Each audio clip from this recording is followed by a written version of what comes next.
Hello, I'm Catherine Biarahanga. We start in Gaza, where the United Nations has been working to shore up UNRWA, its Palestinian refugee agency, which has seen several nations suspend funding after Israel claimed to have found proof that UNRWA staff took part in Hamas's attacks last October. Secretary General Antonio Guterres has been meeting representatives of more than 30 donor countries to discuss contributions. The UN says it's carrying out a thorough investigation, although it's added it has not yet received anything in writing from Israel. The UN's humanitarian coordinator for Gaza said it was vital for UNRWA to be able to continue with its work. There's no substitution for the humanitarian role that is played in Gaza. We need to all ramp up, given the totality of needs and the scale and the complexity of the crisis, but there's no substitution. There is no way any organization can replace or substitute the tremendous capacity, the fabric of UNRWA, the ability and their knowledge of the population in Gaza. The Palestinian representative at the UN has called for UNRWA to be defended because it is the only organization capable of helping the people of Gaza.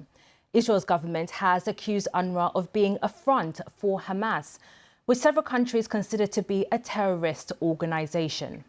Meanwhile, the fighting continues in Gaza, with several explosions heard in the southern areas around Khan Yunis and Rafah.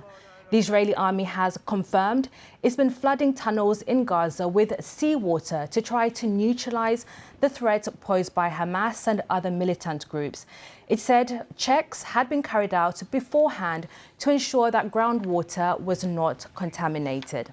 Well, let's get more on this with our Middle East correspondent, Nick Beek. Nick, thank you for joining us on the program. Now, how likely is it that major donor countries will resume funding for UNRWA? Good morning, Catherine. Well, certainly Antonio Guterres, the head of the United Nations, really will be hoping that this makes a difference. He's been pleading behind the scenes to these donors to think twice and resume their funding.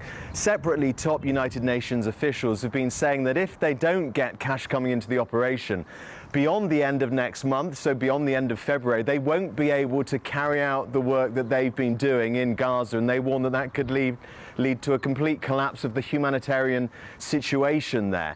It is a difficult situation, of course, because America, for example, the biggest donor, has given something like $130 million to this particular United Nations organization for Palestinian refugees since October, but it is among the donors who have so far suspended the money. But the Americans are saying that this is a short-term thing, that really it is the only organization that's suited to looking after the some 2 million people in Gaza who they say desperately need assistance.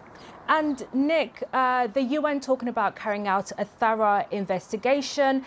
Israel still talking about some of the allegations it holds against UNRWA. How is UNRWA going to go about rebuilding its relationship with all these donor countries?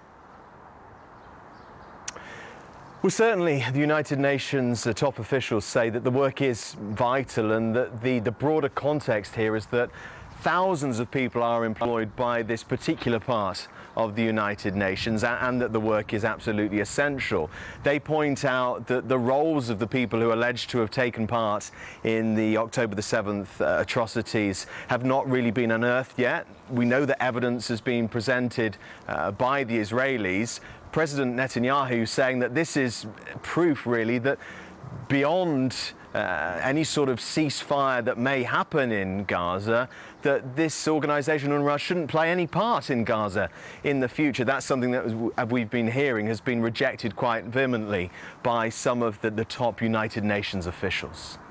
Thank you very much. That's Nick Beek, our Middle East correspondent in Jerusalem.